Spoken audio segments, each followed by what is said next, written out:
aos Efésios, capítulo de número 2, verso 8. Pois pela graça de Deus vocês são salvos, por meio da fé.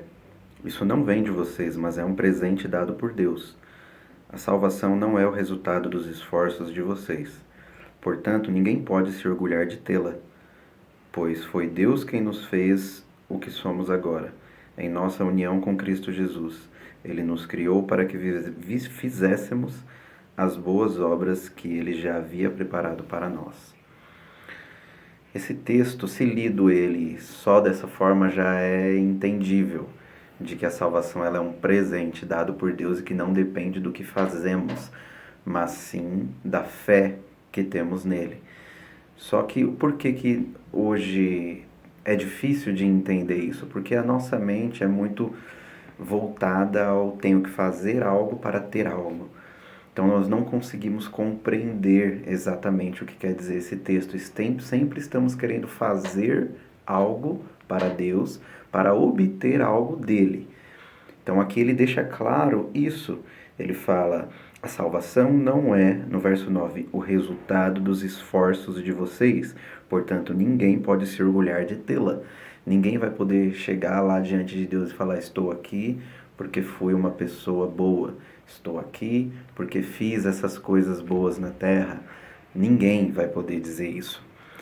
Porque só uma pessoa totalmente santa, que cumpriu toda a lei, pode ser salva por mérito dela mesma.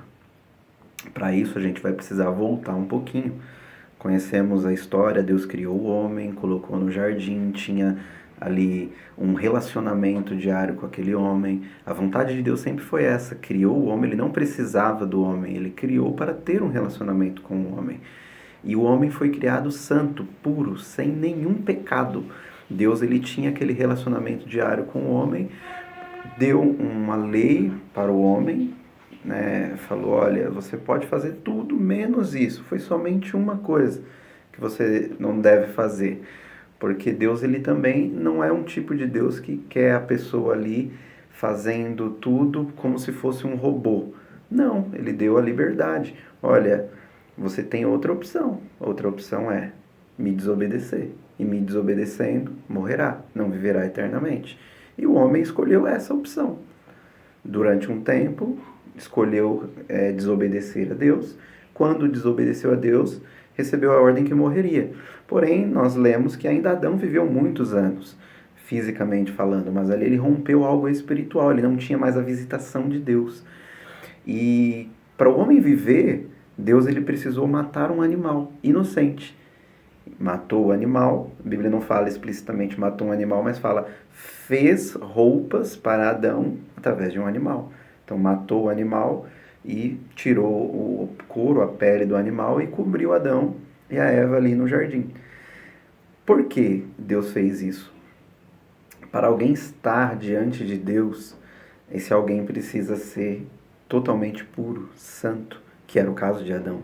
Adão pecou, Deus, para ter o relacionamento ainda ali com Adão, falar com Adão, dar as outras instruções, precisava que Adão fosse purificado de seu pecado. E para ser purificado, ele teria que morrer naquele exato momento. Deus matou um animal. Matando o animal, cobriu, expiou o pecado de Adão para poder estar diante de Adão. Ali foi o primeiro sacrifício feito através de um animal puro, sem nenhum pecado. Ele morreu no lugar de Adão. E a partir dali a gente vê que Moisés veio, entregou a lei e teve esses rituais de sacrificar animais para poder estar diante de Deus. Não é porque é uma barganha com Deus, me dá o animal para poder falar. Não, é porque para estar diante de Deus precisa que alguém totalmente santo, sem pecado, faça isso. E não há ninguém nesse formato. Então, um animal puro, santo, precisava morrer no lugar de uma pessoa. E isso aconteceu por muitos anos, para poder Deus perdoar o pecado do povo. Só que aí quando Jesus ele vem em forma humana, igual nós somos hoje. E ele era 100% homem e 100% Deus. Ele tinha a natureza divina dele. Tanto que a gente vai ver que ele dá ordem para o mar, e o mar ele se acalma. Então são coisas que só Deus pode fazer. Mas também era homem, sentia fome, sentia sono, sede, chorava. Então, atributos de um homem. E ele, como homem, cumpriu toda a lei. O que a lei dizia em Levíticos, no capítulo de número 18? Levíticos, capítulo 18, verso 5, diz: cumprindo-os, o homem viverá por eles, falando do estatuto e mandamento de Deus, que eram 613, não apenas 10. Os 10 eram atributos, eram leis morais, mas de legislação, de tudo que o homem precisava fazer, eram 613. Jesus, ele cumpriu toda a lei, tanto moral quanto a lei que precisava cumprir diante dos homens ali. Jesus, ele cumpriu. E ele, cumprindo essa lei, não podia morrer, porque ele foi o único que cumpriu tudo isso. A Bíblia vai dizer em Romanos 6, 3 que todos pecaram e destituídos, separados estão da glória de Deus. O único que viveu isso completamente foi Cristo. Ele não poderia morrer, trazendo por essa ótica, né? E quando Jesus ele resolve morrer por nós, foi justamente para poder, porque todos pecaram, ninguém cumpriu, só ele. E ele decide pegar o pecado de todos e colocar sobre ele, para ele morrer no lugar das pessoas. Então todos precisavam morrer, porque Adão foi criado. Quando Adão foi criado, ele representa nós, seres humanos, ele foi o primeiro ser humano. É como se você fizesse um bolo numa forma linda que você acabou de comprar, só que aí você deixou cair, depois que você fez esse bolo, você deixou cair, ela amassou. E quando você for fazer um bolo, você não conseguiu desamassá-la.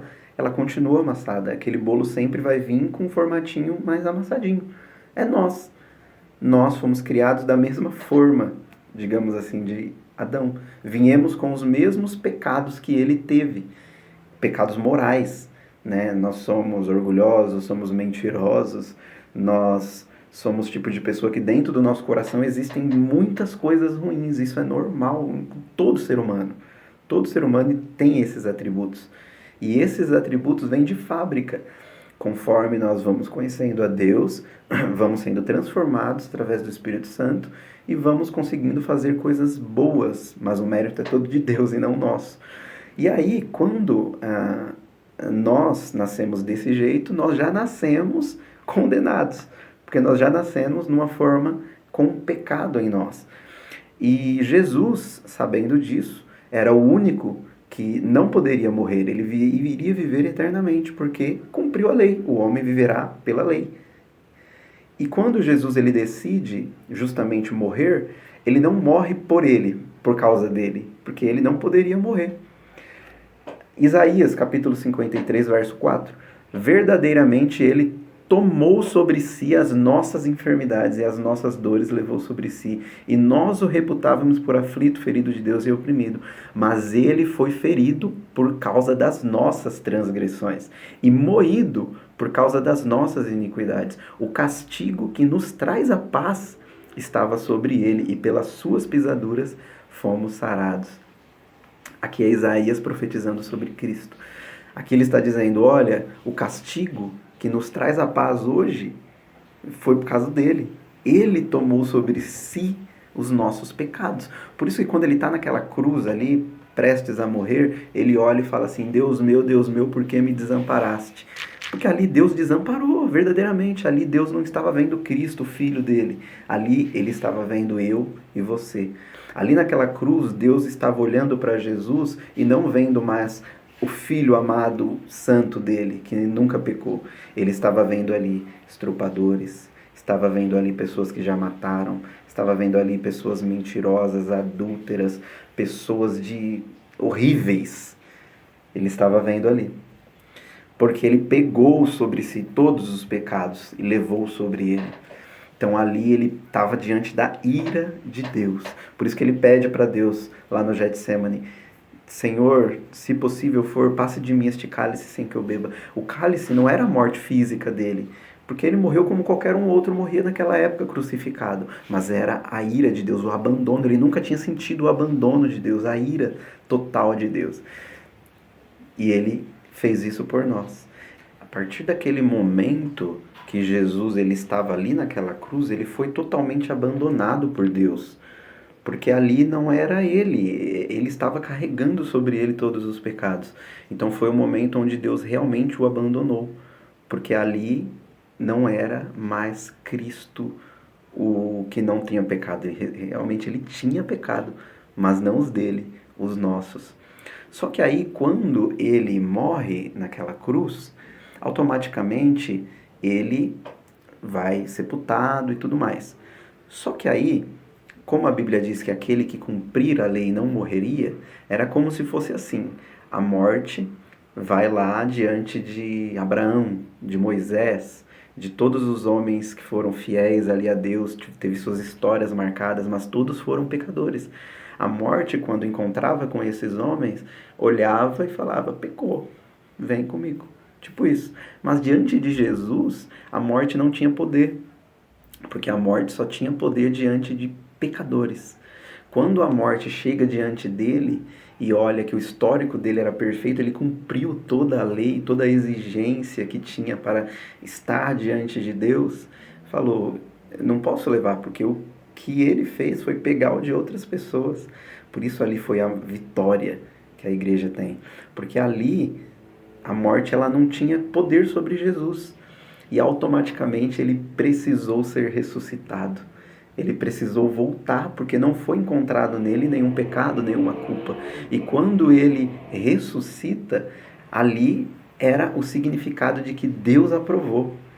Era como se Deus estivesse dizendo: olha, realmente não foi encontrado nenhum pecado, então precisa, pela lei criada, ressuscitar.